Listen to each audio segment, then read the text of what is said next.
Pasko po sa ng Tironita. Dapat magkapunin ka po sa tutuyang reunion.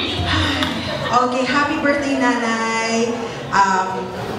Sana nagustuhan mo ang aking song number para sa iyo. Talagang, ayan, isa na yan sa favorite songs talaga ni Nanay. And truly, from the bottom of my heart, the message of the song really so resonates with me. Not every one of us will really understand, no, kung ano yung klase ng mother or pagpapalaki or pagiging magulang ni Nanay. Of course, it came from another generation, no. Katulad ng mga nasabi ng aking ibang kapatid, no, iba ang pagpapalaki nila nung unang panahon. But one thing na sobra akong grateful sa generation ko naman ngayon is natutunan talaga namin ang kakaibang life skills. Life skills na hindi makukuha sa libro, life skills na hindi makukuha in an employment setting, life skills kung saan pag ikaw tinapon ka sa bundok, kaya mong mabuhay. Dahil marunong kang humanap ng pagkain, marunong kang magluto, marunong kang maglinis, magkaliskis ng isda, magtanggal ng bituka ng isda, magkatay ng manok, maglinis ng electric pan, maglinis ng aircon.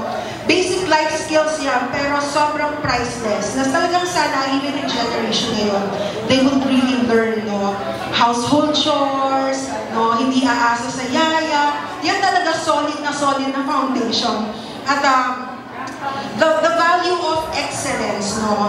Alam niyo po, ang nanay ko, perfectionist siya. Okay? No doubt about it, perfectionist siya. And it was tough. It was tough living up to her perfect expectation. But because of that, natutunan po namin na maging excellent sa lahat ng ginagawa namin. Hindi pwede yung maski pops. Hindi pwede yung okay na yan. Hindi pwede yung bahala na. Dapat maayos, no, in order. Which is, it merits, no, it merits yung ganong klase ng disiplina. Maaari pa ang pagpapakita, but the bottom line is still very helpful up until this point. Si Nanay is very giving, very generous. In terms of giving care, in terms of yung kahit mangungulit yan na kumain ka na, naligo ka na ba, nagpalit ka naman ng damit.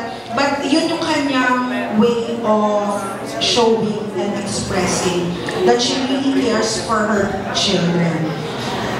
Yung mga apo, sobrang swerte kayo dahil medyo disimulado na ang pagdidisiplina sa atin, ano? Medyo nag-adapt na rin si Nanay to the times of being a more gentle coach, mentor, lola, ine-enjoy na pagiging lola. So, yes, iba talaga pagiging magulang sa pagiging lola, no? And lalo